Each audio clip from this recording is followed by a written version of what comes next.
오늘 저에게 주신 하나님의 말씀 함께 보겠습니다.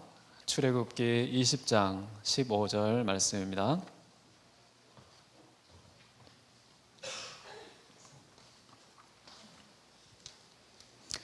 출애굽기 20장 15절 말씀입니다.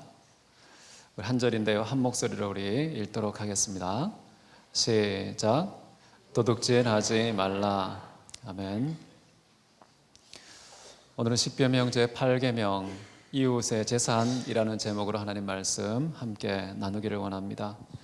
살인하지 말고 또 간음하지 말고 그 다음 우리가 또 준행해야 될 또 계명이 있다면 타인의 소유권을 존중하는 그런 배움을 우리에게 교훈하고 있습니다. 도둑질이라는 것은 나의 소유가 아닌 것을 불법적인 방식으로 몰래 취득하는 행위를 가리키는 것입니다. 이스라엘 백성들은 무려 400년 동안 노예였습니다. 소유에 대한 경험이 없었습니다. 소유의 권리가 무엇인지 느끼거나 배울 기회가 없었다고 볼 수가 있겠죠. 자, 그런 분들에게 나의 것과 타인의 것 그리고 하나님의 것이 무엇인지 이런 분명한 소유에 대한 인식이 없으면은 아마 건강한 자유로운 시민의 삶을 살아지 못하겠죠. 많은 사람들이 그런 생각합니다. 내 것은 내 것이고 네 것도 내 것이다. 이렇게 아멘 하는 분 계십니까? 이렇게 생각하면서 희열을 느끼는 분이 계실 수 있는데요. 또 다른 분들은 이렇게 생각하죠. 당신의 것은 당신의 것이고 내 것도 당신의 것입니다. 여기는 아멘이 절대 없습니다. 우리가 소유권을 생각할 때 정말 타인과 더불어 살아가는 사회 속에서 건강한 적정한 그런 소유의 구분이 없으면 사회가 건강하게 유지되기가 어려운 것이죠. 그런데 하나님의 말씀 성경은요, 우리에게 나의 소유도 중요하지만 타인의 소유도 중요하다, 그것을 존중할 것을 가르치고 있습니다. 여러분, 제8계명 도둑질하지 말라. 자, 이 계명의 특징이 하나 있다면요, 이 도둑질의 목적어가 없다는 것입니다. 목적어가 없다는 말은 무엇일까요? 명시되지 않았으니까 아무거나 털어도 되겠구나 라고 해석하시면 안 되겠죠. 왜냐하면 우리가 생각하는 도둑질의 대상이라는 것은 마치 하나둘 수요를 헤아릴 수 없을 정도로 무수히 많기 때문에 일일이 명시할 수가 없어서 목적어를 생략한 것이 아닐까 싶습니다. 내 것이라고 주장할 수 없는 모든 것들이 바로 도둑질의 대상이 될 수 있는데요. 첫 번째는 인간 한 사람의 생명을 빼앗으면 안 되겠다라는 것입니다. 우리 그래서 살인하지 말라는 말은 이 도둑질의 특별한 케이스라고 볼 수가 있겠죠. 그래서 타인의 생명을 훔치면 안 됩니다. 제일 먼저 발생했던 인류의 최초 인간의 생명을 탈취한 사건은 가인이 동생 아벨의 생명을 빼앗은 것이겠죠. 또 한 번 등장하는데요, 택함받은 이스라엘 백성 안에서도 어떤 일이 생겼습니까? 요셉이라는 그런 동생을 팔아넘긴 형들의 잘못된 모습이 있지 않습니까? 그것도 생명을 은 20닙으로 어떻게 거래를 할 수 있었는지, 하여튼 생명을 은 20에 팔아넘긴 그런 형들의 모습을 볼 수 있습니다. 이런 것들도 다 타인의 생명을 빼앗는 것이겠죠. 타인의 아내를 빼앗는 것도 도둑질이라고 할 수가 있습니다. 가장 대표적인 인물 떠오르는 분 누굽니까? 다윗이죠. 다윗은 타인의 아내를 취하는 그런 잘못된 그런 도둑질을 한 사람이라고 볼 수가 있겠죠. 타인의 권리를 빼앗는 경우도 있습니다. 인간이 하나님의 형상대로 지음받아서 이 땅에 태어났다면 자동적으로 가지게 되는 기본권이 있습니다. 우리 헌법이 명시하는 것은 무엇이 있나요? 우리가 알고 있는 거 많이 있죠. 자유권, 평등권, 참전권, 그리고 제가 여기 적어왔는데요, 사회권, 생존권, 천국권, 가장 기본적인 6가지의 권리가 있습니다. 이런 권리는 존중해야 되는데 이것을 침해하거나 빼앗으면 이것도 도둑질에 해당하는 것이겠죠.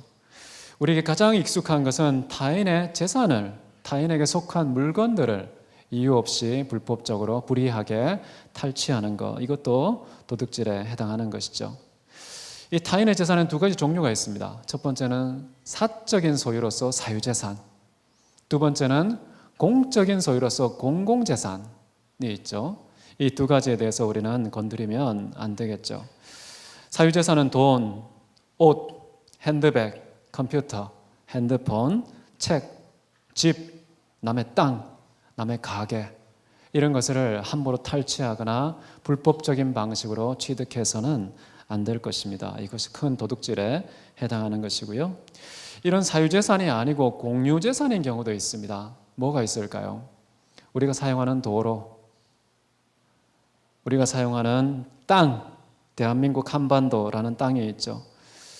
가장 대표적인 것은 세금이겠죠. 세금은 내 것이 아닙니다. 공공재산입니다.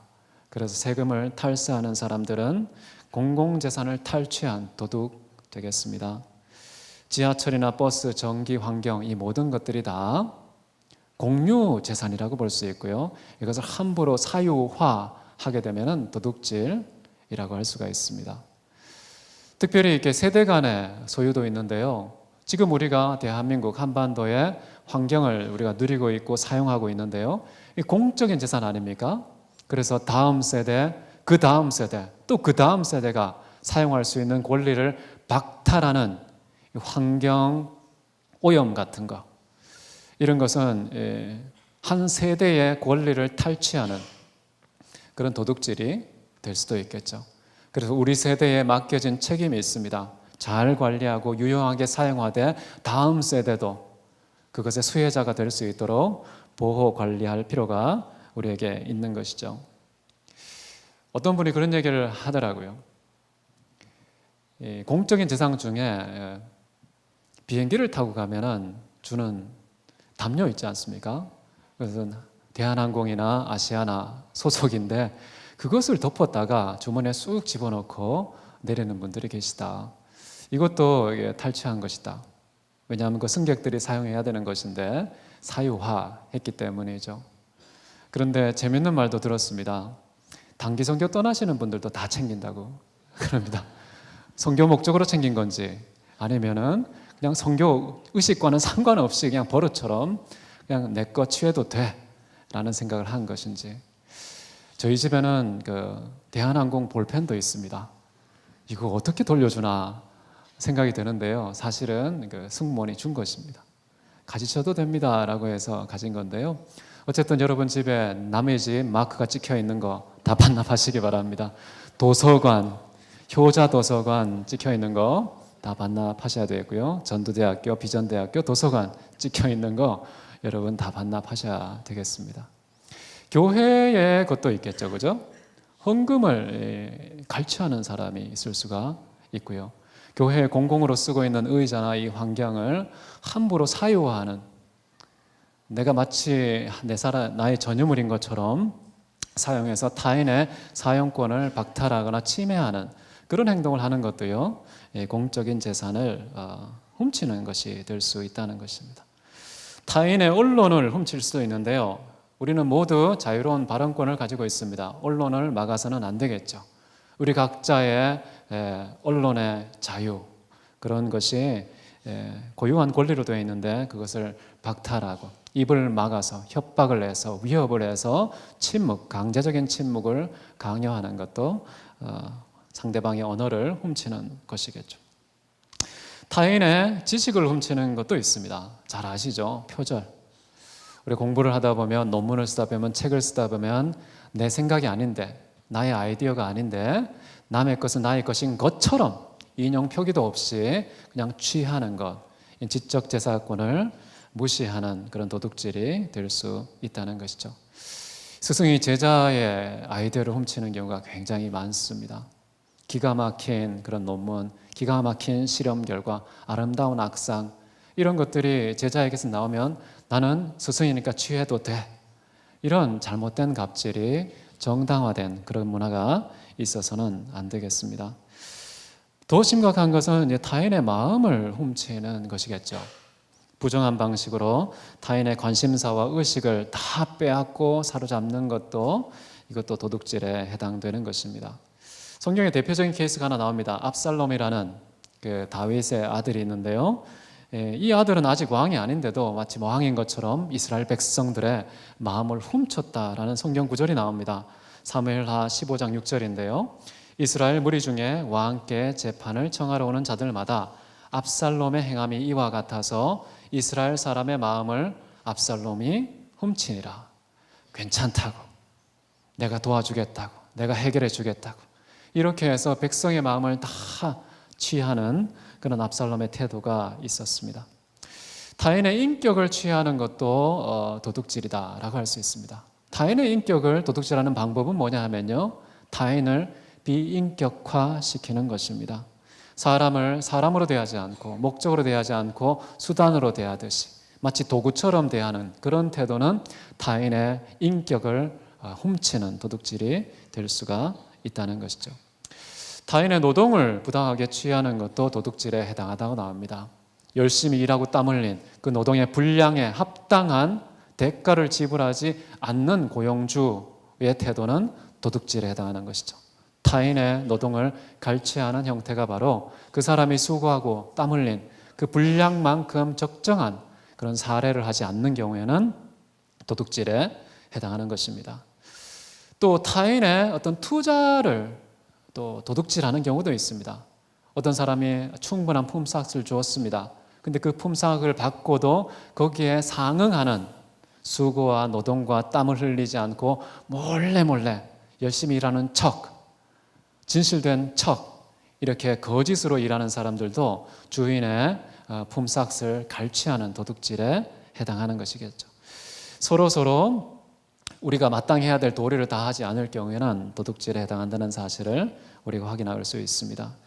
자, 이런 많은 일들이 이스라엘 백성 가운데 일어났다는 것을 우리가 이사야서 10장 1, 2절에서 확인할 수가 있는데요. 이 부분을 우리 같이 한번 읽어보겠습니다. 시작. 불의한 법령을 만들며 불의한 말을 기록하며 가난한 자를 불공평하게 판결하여 가난한 내 백성의 권리를 박탈하며 과부에게 토색하고 고아의 것을 약탈하는 자는 화 있을진저. 하나님 백성 가운데 일어난 일들입니다. 불의한 법령을 만드는 게 있다. 분명히 불법인데 합법으로 둔갑시키는 일들이 있었다는 것이죠. 도무지 이것은 제도화되어서는 안 되는데 어떤 특정한 소수의 사익을 추구하기 위해서 온 나라에 적용되는 법령을 만드는 이런 나쁜 사람들이 있다는 것입니다. 대한민국 국회는 자유로운지 물어야 되겠죠. 과연 교회법을 결정하는 사람들은 정말 정직하고 진실한지 물어야 되겠죠. 특정한 소수의 사익을 추구하기 위해서 법을 마음대로 주무르는, 조정하고 지배하는 그런 일들이 이스라엘 역사 가운데 있었다는 것. 그리고 불의한 말을 기록해서 이것이 마치 선례인 것처럼, 이것이 적법한 사례인 것처럼 인용하는 그런 것도 잘못된 것이겠죠. 가난한 자, 돈의 어떤 질서를 너무 과장해서 가난한 자가 불공평을 당하는 일, 그런 일도 있었다고 나오고요. 백성, 하나님의 백성인데 가난하다는 이유로 권리까지 박탈하는 그런 일이 있었다고 나옵니다. 과부가 토색을 당하고 고아의 것, 정말 아무것도 없는 고아의 것까지도 약탈하는 그런 일들이 이스라엘 역사 가운데 있었다는 것입니다. 자, 이런 도둑질을 가만히 보면 특별히 한 세네 가지의 양태가 보이지 않습니까? 실제로 물리력을 행사해서 협박해서 타인의 것을 취하는 이런 것을 주로 강도 행위라고 말합니다. 두 번째는요, 자발적인 행위가 아니라 위협을 받아서 할 수 없이 주는 이런 방식은 협박 행위라고 할 수 있고요. 거짓과 기만을 사용해서 타인의 소유를 당사자가 갈취당하고 있다는 것을 알지도 못한 채 훔쳐가고 뺏어가는 그런 것은 사기 행위라고 할 수 있습니다. 금방 말한 외관상 법의 수단을 사용하긴 했지만 불법적인 타인의 소유물을 취하는 그런 것은 일종의 공갈 행위라고 볼 수가 있겠죠. 여러분, 이렇게 온 세상에는 종류를 다 헤아릴 수 없을 정도로 많은 종류의 거짓, 도둑질이 있다는 사실을 우리가 확인할 수 있는데요. 도둑질을 하면 어떤 현상이 생길까요? 반드시 공평하신 하나님은 갚으시라고 명령합니다. 배상해야 된다는 것이죠. 이 배상의 종류가 한 5가지 나옵니다. 한번 첫 번째를 보시면요, 도둑질한 물건을 팔거나 또는 변경을 했을 경우에, 원래 도둑질한 물건이 그대로 보존되어 있지 않고요, 팔거나 그것이 마모되거나 변경이 가해졌을 때는 어떻게 해야 되느냐, 4배를 보상해야 된다라고 나옵니다. 출애굽기 22장 1절인데요 한번 읽어보겠습니다. 사람이 소나 양을 도둑질하여 잡거나 팔면 그는 소 1마리에 소 5마리로 갚고 양 1마리에 양 4마리로 갚을지니라. 이렇게 훔친 물건이 변경이 되었을 때에는 그것의 4배, 5배까지 갚아야 된다는 것이죠. 만약에 여러분이 이게 누구 노트북을 훔쳤습니다. 그 노트북 훔쳤는데 막 쓰다가 악성 바이러스가 걸렸어요. 그래서 멈춰버렸다. 사용이 불가능하게 되었다. 그러면 어떻게 해야 됩니까? 이 노트북 5개 사줘야 되는 겁니다. 혹시 길을 가다가 여러분 핸드폰을 주웠어요. 왜 이렇게 깨끗하지? 막 쓰다가 또 앞에 화면이 깨졌다. 어떻게 될까요? 이 똑같은 거 5개 사주셔야 되는 겁니다. 이 기독교는 이렇게 나와 있습니다. 이거 지키셔야 돼요. 과하십니까? 사회법보다 과합니다. 도둑질의 현장에서 만약에 도둑을 죽이게 되면 죄가 없지만요, 낮에 도둑을 죽이는 경우에는 살인으로 간주됩니다. 현장, 도둑질하고 있는 현장에서 어떻게 때리다가 죽었어요. 그러면 이 정당방위로 인정되지만 밤에 그렇다는 것입니다.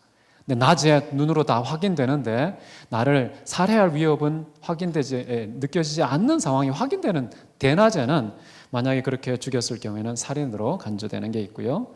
그 다음에 도둑이 만약에 도둑질을 했는데 배상할 것이 없습니다. 그러면 어떻게 해야 되냐면요, 자기의 노동을 팔아서라도 갚아야 된다. 그 구약 시대에는 어떻습니까? 자기를 노예로 팔아야 됩니다. 자기 몸을 팔아서 갚아야 된다 라고 얘기를 하고 있습니다. 나 없는데 하고 파산 신청한다고 해서 털 수 있는 게 아니라는 겁니다.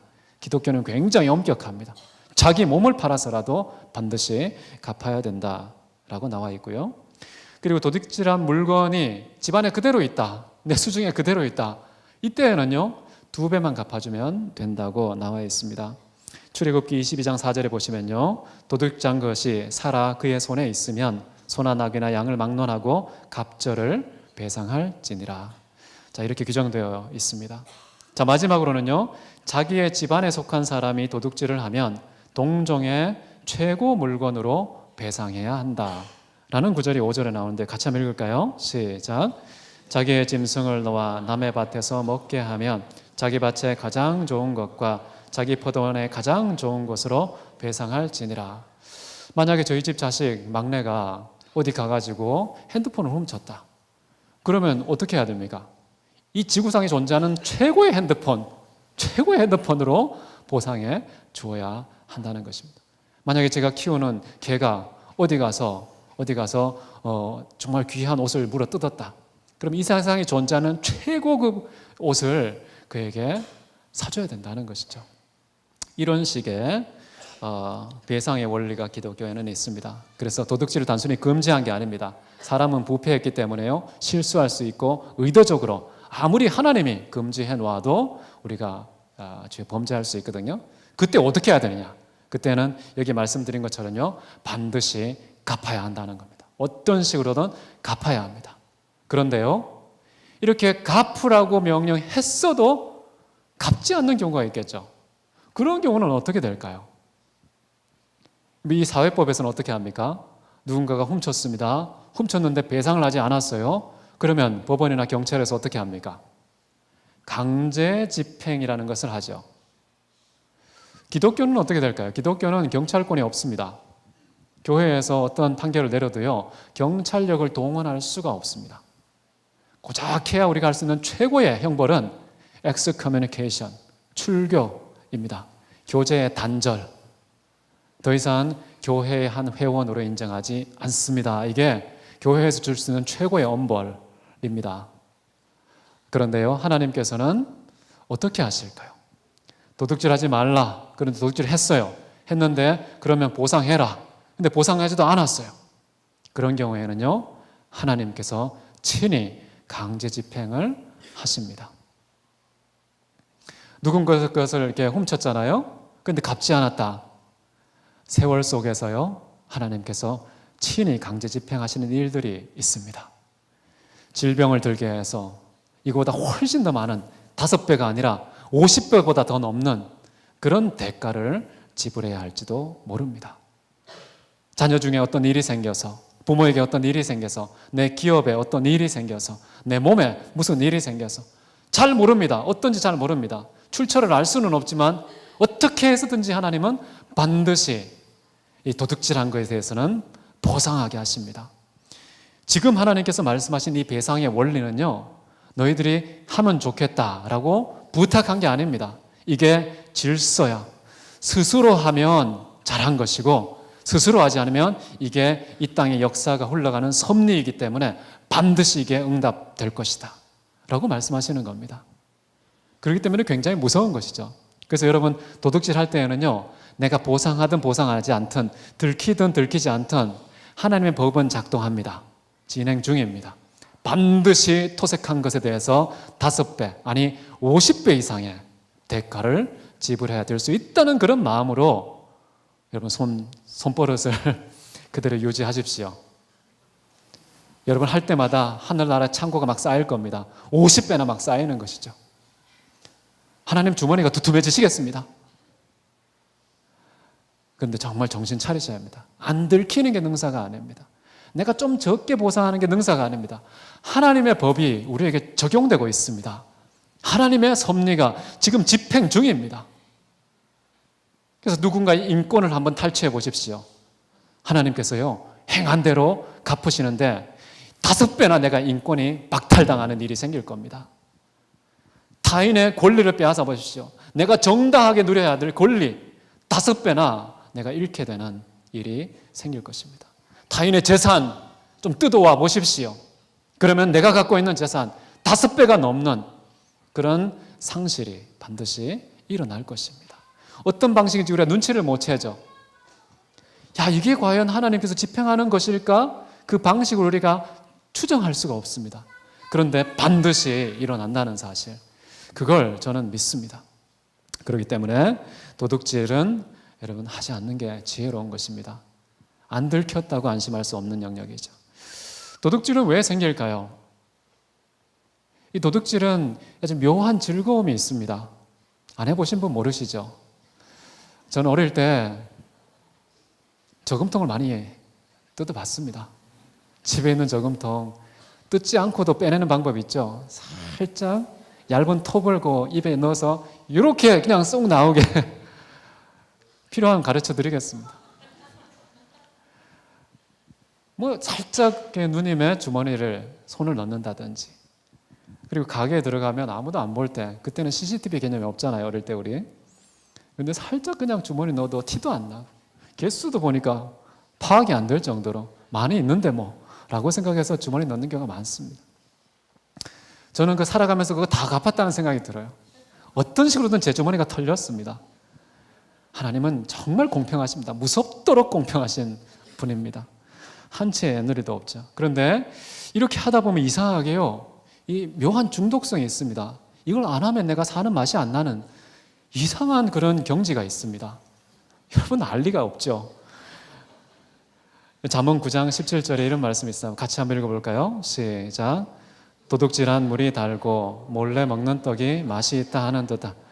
다 감동이 있으시죠? 맞아 그거지. 그 맛이 바로 이거였구나라는 것을 말씀이 지적해 주십니다. 이상하게 몰래 먹으면, 내가 수고했다면 안 흘렸는데 취하면 왜 그렇게 행복합니까? 시장에 가서 내가 2배나 깎았어요. 그러면 하루 종일 희열이 있습니다. 그냥 물건 깎은 게 왜 이렇게 행복합니까? 내가 소득을 대가를 지불하지 않고 얻었을 때 오는 독특한 쾌감에 취하는 경우가 많은데요, 그거 건강한 거 아닙니다. 그게 체질화되면요, 그 무서운 족쇄가 됩니다. 저는 이게 노숙자분들을 한 3년 정도 섬겼습니다. 2년 정도 섬겼습니다. 근데 그분들하고 토요일만 되면은 같이 대화를 나누면서 그분들의 어려움, 힘든 사정, 과거에 어떤 일이 있었는지 쭉 얘기하면서 참 많은 얘기를 하는데요, 저는 이런 질문을 해봤습니다. 선생님, 노숙자 생활 지금 벌써 몇 년째 하시는데요, 제일 힘든 게 뭐세요? 제일 힘든 게 뭐세요? 그렇게 물으니까요, 그런 답변을 하십니다. 내가 이 노숙자 근성이 생겼다는 게 제일 무섭다.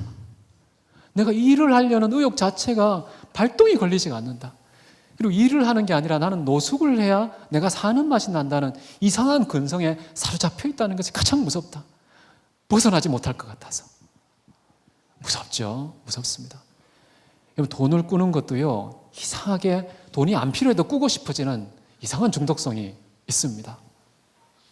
성도 마찬가지. 나도 모르게 성이 처음에는 내가 즐기다가요, 성이 나를 부르고 성이 나를 지배하는, 돈이나 성이나 어떤 중독성을 가진 모든 것이 이상한 소유의 역전이 일어납니다. 내가 소유하는 것 같은데 내가 소유히 당한 바 되는 현상이 일어나게 되는 것이죠. 지난번보다 작았습니다.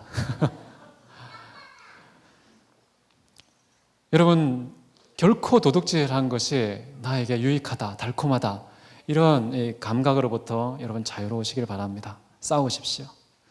보다 근본적인 도둑질의 원인이 있는데요, 영적인 것이고 아주 왜곡된 잘못된 사랑에서 비롯된 것이다 라고 생각하는데요, 디모데전서 6장 10절입니다. 같이 한번 읽습니다. 돈을 사랑함이 일만하게 뿌리가 되나니 이것을 탐하는 자들은 미혹을 받아 믿음에서 떠나 많은 근심으로 자기를 찔렀도다. 자, 이게 돈을 사랑하는 마음, 소유를 사랑하는 마음이 생긴다는 것입니다. 그래서 어떤 사람들은 자기에게 해가 되도록 소유하는 사람도 있다라고 얘기하죠. 왜냐하면 소유가 너무 사랑스러우니까 자기에게 해로운데도 그걸 놓지를 못하는 그런 소유 집착형 사람이 있다는 것이죠.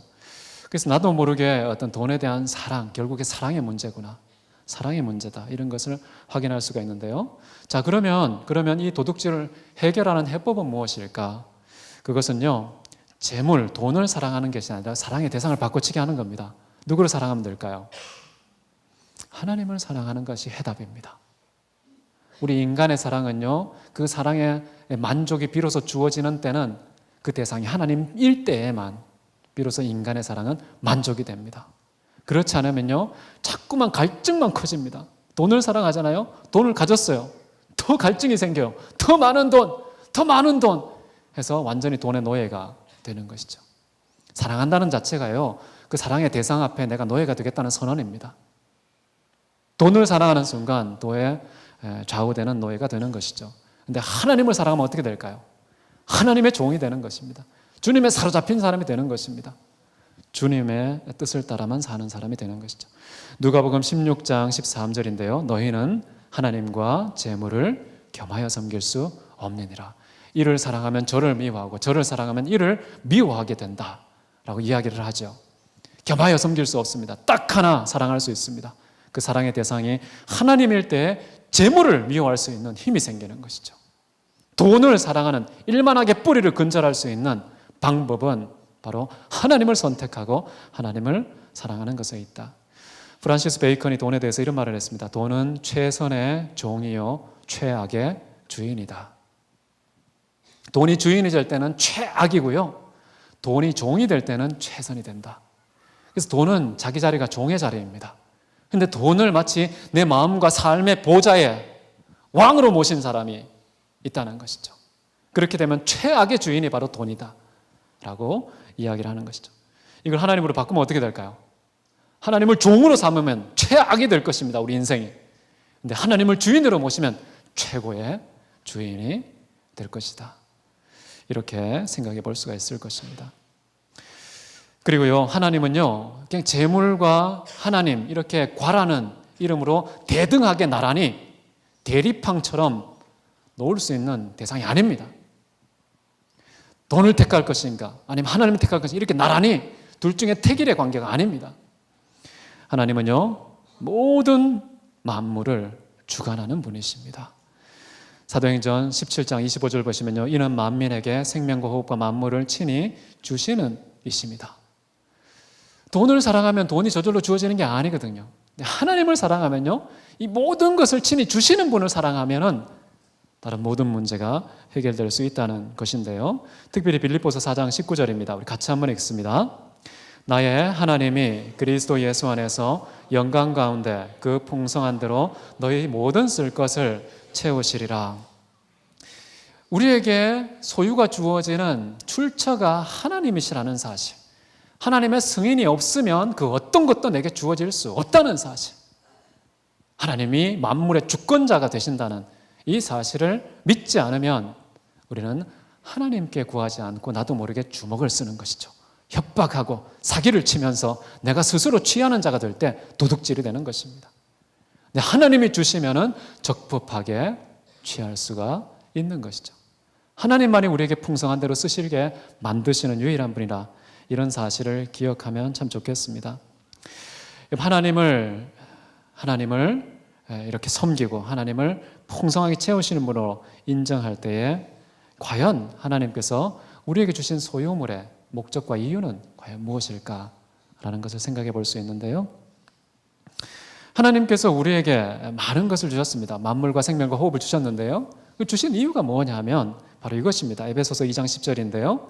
우리는 그가 만드신 바라 그리스도 예수 안에서 선한 일을 위하여 지으심을 받은 자니. 우리는 선한 일을 위해서 선을 행해야 되는데요. 역전처럼 마치 내가 취하는 자, 도둑질하는 자, 훔치는 자, 그런 반대, 하나님이 원래 창조하신 그런 창조의 목적과 완전히 반대되는 그런 삶을 사는 게 도둑질이라는 것입니다. 오히려 베풀고 나누고 선을 행하는 것이다. 그런 차원에서요, 도둑질 금지령의 적극적인 의미가 무엇인지 우리가 확인할 수가 있는데요. 에베소서 4장 28절입니다. 같이 한번 읽습니다. 도둑질하는 자는 다시 도둑질하지 말고 돌이켜 가난한 자에게 구제할 수 있도록 자기 손으로 수고하여 선한 일을 하라. 도둑질하지 말라라는 말에 적극적인 의미가 나와 있죠. 단순히 나는 훔치지 않았어, 타인의 소유물 건드리지 않았어, 이게 도둑질하지 말라는 말에 순종한 것이 아니라요, 오히려 가난한 자에게 구제할 수 있기 위해서 피땀을 흘려서 수고하라는 것입니다. 그렇게 해서 선한 일을 하는 거죠. 원래 선한 일을 위해서 우리를 지었다고 그랬잖아요. 우리가 원래 지음받은 목적은 뭐냐 하면 가난한 자들을 구제하고 섬기는 선행에 있습니다. 근데 그렇지 않고 아까 보신 것처럼 고아의 것까지 탈탈 털어서 훔쳐가는 이 도둑질, 이것이 고아보다 더 부자들에게서 일어난 현상이었습니다. 배가 고파서가 아닌 것이죠. 돈이 부족해서가 아니라 참으로 악한, 하나님께서 이 땅에 우리를 지으신 그 창조의 목적을 망각한, 역행하는 그런 삶의 모습을 우리가 볼 수 있는 것인데요. 우리가 선을 행해야 됩니다. 근데 선을 행하는데 어떻게 해야 되느냐? 마태복음 6장 보시면요, 너는 구제할 때 오른손이 하는 것을 왼손이 모르게 하여 내 구제함을 은밀하게 하라. 은밀하게 보시는 너의 아버지께서 갚으시리라. 자, 도둑질 자체가 뭡니까? 은밀하게 타인의 소유물을 훔치는 것이죠. 들키지 않게 은밀하게 훔치는 것인데요, 진짜 우리를 지으신 창조의 목적은 뭐냐면요, 은밀하게 주라는 것입니다. 은밀하게 타인을 구제하라 라고 얘기합니다. 아주 두 가지가 대립되죠. 그래서 우리가 도둑질을 은밀하게 몰래 숨기는 거예요. 법제도를 바꿔서 아무도 들키지 않게 합법적으로 타인의 주머니를 터는 그런 지능형 도둑들이 대단히 많지 않습니까? 그런 사람들이 은밀하게 훔치는데, 이것을 우리가 이기는 방법은 뭐냐? 은밀하게 구제하는 거죠. 은밀하게 구제하는 거. 여러분, 그렇게 하십시오. 제가 아는 어떤 선배님은 이런 얘기까지 하더라고요. 제가 도둑질을 당한 적이 있거든요. 그거 이제 신혼집에 뭐가 있다고 도둑이 들어왔어요. 근데 첫째 아들의 막 금반지를 다 가져갔죠. 돌반지 있잖아요. 그걸 다 가져간 거예요. 그래서 제가 어떤 분에게 얘기를 좀 했더니 그런 얘기를 합니다. 야, 너 아주 은밀하게 구제한 거야, 임마. 아니, 도둑질이 무슨 구제냐고. 은밀한 구제, 은밀한 구제. 아무도 이것을 구제라고 생각도 못하는 영역에서 구제가 일어났다.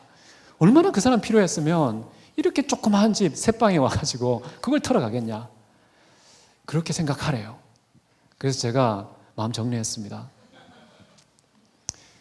여러분, 때때로 우리가 교통사고 나가서 어떤 사람에게 많은 것을 배상해 줄 때 있잖아요. 저 사람 차가 이제 퍼질 쯤 돼서 이제 새 차를 좀 갈아야 될 때가 돼서 이런 방식으로 하나님 구제하게 하시는 건가? 자꾸만 생각하는 거예요. 이 구제의 차원과 영역을 좀 확장해서 생각하십시오. 살면서 좀 억울함 당할 때요, 억울한 그 대목에 초점을 맞추고 열받거나 분노를 쏟아내지 마시고요, 넉넉한 마음으로요, 때때로 억울한 일 당할 때 참 하나님께서 급하셨나 보다, 나도 눈치 못 채는 구제의 방식으로 은밀하게 이렇게 구제하시는구나, 진짜 오른손이 하는 것을 왼손이 모르게 진짜 은밀하게 나도 의식하지 못하는 중에 구제하게 하시는구나, 그렇게 생각하시면서 털고 정리하십시오. 억지로 그렇게 하라는 게 아니라요, 저는 하나님의 섭리라고 생각합니다. 성경에 이런 말씀 있지 않습니까? 속고 속이는 자가 하나님 안에 있으며, 하나님 안에 속고 속이는 일까지도 있다고 말합니다. 악을 선으로 바꾸신 하나님께서는요, 그런 악이라고 하는 그런 도둑질조차도 어쩌면 하나님께서 상상할 수 없지만, 우리 인간은 그렇게 의도해서는 절대 안 되지만, 하나님은 그런 악조차도 선을 바꾸셔서 하나님의 공평과 정직을 집행하신다 라고 저는 생각합니다. 도둑질에 저는 영적인 의미를 몇 가지만 생각하고 마치려고 하는데요. 첫 번째는요, 이 세상에 수많은 도둑들이 우글우글거리고 모든 시대, 모든 민족과 모든 나라에 다 이 도둑들이 없었던 때가 없었는데요, 이것이 우리에게 보여주는 메시지는 무엇일까? 하나님은 도둑이 아니라는 겁니다. 인간은 도둑의 심보와 본성을 갖고 있는데요, 근데 하나님은 도둑이 아니시고 오히려 다른 분이시다. 요한복음 10장 10절입니다. 우리 같이 한번 읽어보겠습니다. 도둑이 오는 것은 도둑질하고 죽이고 멸망시키려는 것뿐이요, 내가 온 것은 양으로 생명을 얻게 하고 더 풍성히 얻게 하려는 것이라. 도둑과 하나님은 참 대비됩니다. 도둑은 악착같이 우리를 털어가려고 생명까지도 빼앗으려고 하는데요, 하나님께서는 오히려 자기의 생명을 주시고 더 풍성하게 하시려는 것이 바로 하나님이시다. 우린 도둑을 통해서 마치 좀 역설적이지만은 하나님의 성품, 하나님의 우리를 향한 사랑, 그런 것을 읽을 수도 있다는 것을 볼 수 있고요. 그리고 이 땅에 도둑이 있다는 것은요, 단순히 사람의 것을 훔치는 내용으로 되어 있지만 어쩌면 하나님의 것을 훔치고 있다는 그런 하나의 현상이 이 땅의 도둑이 아닐까 싶습니다. 말라기 3장 8절을 보시면요, 이런 말씀이 나옵니다. 사람이 어찌 하나님의 것을 도둑질하겠느냐? 그러나 너희는 나의 것을 도둑질하고도 말하기를 우리가 어떻게 주의 것을 도둑질하셨나이까 하는도다. 이는 곧 11조와 봉헌물이라. 이 11조와 봉헌물, 이것을 가져가면은 도둑질한 것이다, 하나님의 것을 훔친 것이다, 이렇게 얘기를 합니다. 근데 이것은 단순히 11조와 봉헌물에 국한된 게 아니죠. 이것은 신앙 고백 아닙니까? 11조와 봉헌한다는 것은요, 신앙 고백이에요. 신앙 고백으로 담겨있는 모든 실질적인 그 내용이 다 하나님의 것일 수 있다는 암시가 이 안에 있다는 것입니다. 시편 24편 1절에 보시면요, 이런 말씀이 있습니다. 같이 한번 읽겠습니다. 시작. 땅과 거기에 충만한 것과 세계와 그 가운데 사는 자들은 다 여호와의 것이로다. 이게 굉장히 중요합니다. 소유에 대한 분명한 의식. 하늘과 땅과 그 사이에 있는 모든 만물, 그 사이에 살아가는 모든 사람들 다 하나님의 것이라고 말합니다. 자, 그러면 제가 타인의 땅을 가져가면 어떻게 되는 겁니까? 하나님의 것을 가져가는 것이죠. 타인의 권리를 취하면, 타인의 물건을 취하면, 타인의 인격을 박탈하면 그게 다 누구의 것입니까? 하나님의 것이기 때문에요, 간접적으로는 사람의 것이지만 근본적으로는 하나님의 것을 훔친 것이다 라는 것을 확인할 수 있습니다. 가장 은밀하면서도 나도 잘 모르는, 파악하지 못하는 도둑질이 있다면요, 나 자신을 나의 것이라고 생각하는 것에 있습니다. 성경에 보면요, 내가 사나 죽으나 누구의 것이라고요? 주님의 것입니다. 살았어도 주님의 것이고요, 죽었어도 주님의 것입니다. 사나 죽으나 주님의 것이기 때문에요, 나 자신의 여호와께 속했다는 사실을 인정하지 않을 때 우리도 모르게 무의식 중에 도둑질하게 된다는 것입니다. 여러분의 시간 누구 겁니까? 하나님의 것이죠. 여러분 자신이 하나님의 것인데요. 여러분의 재능 누구의 것입니까? 하나님의 것이죠. 여러분의 재물은 누구 것입니까? 여러분의 관계, 여러분의 환경, 여러분의 모든 젊음, 여러분의 모든 가능성 누구의 것입니까? 다 하나님의 것인데 하나님의 것으로서 인정하며 하나님의 것답게 사용하고 있습니까? 아니면 내 것처럼 여기면서 나의 욕망과 나의 이기적인 그런 욕구만 충족시키는데 사용하고 있습니까? 여러분 자신의 시간을 혹시 하나님의 것인 줄도 모르고 취하고 있지는 않습니다. 여러분 젊음을 낭비하면요 하나님 것 도둑질하는 것입니다. 하나님 주신 여러분의 재능 썩히면 하나님의 것을 도둑질한 셈이 되는 것입니다. 여러분이 갖고 있는 모든 것이 다 하나님의 것이라는 사실 인정하시고 내 모든 것을 하나님께 다시 돌려드리는 그런 사람이 될 때에 우리는 도둑질하지 말라라는 계명에 준수할 수가 있게 되는 것이죠. 여러분이 좀 더 궁금할 수 있는 게 있는데요. 나는 도둑질하지 않아 라고 생각하는 분들의 걱정이 뭐냐면요. 나는 도둑질 당하면 어떡하지? 라는 것 아니겠습니까? 그래서 그거 하나만 하고 마칠게요. 도둑질하지 않는 방법이 아니라요. 도둑질을 당하지 않는 방법이 있는데요. 어떻게 하냐면 우리의 가장 귀중한 것들을 이 땅이 아니라 하늘에 보관하면 된다는 것입니다. 마태복음 6장 20절 우리 같이 마지막으로 한번 읽겠습니다. 오직 너희를 복음을 하늘에 쌓아두라. 거기는 좀이나 동록이 해하지 못하며 도둑이 구멍을 뚫지도 못하고 도둑질도 못하느니라. 이 도둑의 가해자가 아니라 도둑의 피해자가 될 때도 있는데요. 피해를 당하지 않으려면 어떻게 하면 된다고요? 하늘에 쌓아두라. 예전에 에베소서 강해를 할 때 어땠습니까? 하늘에 쌓아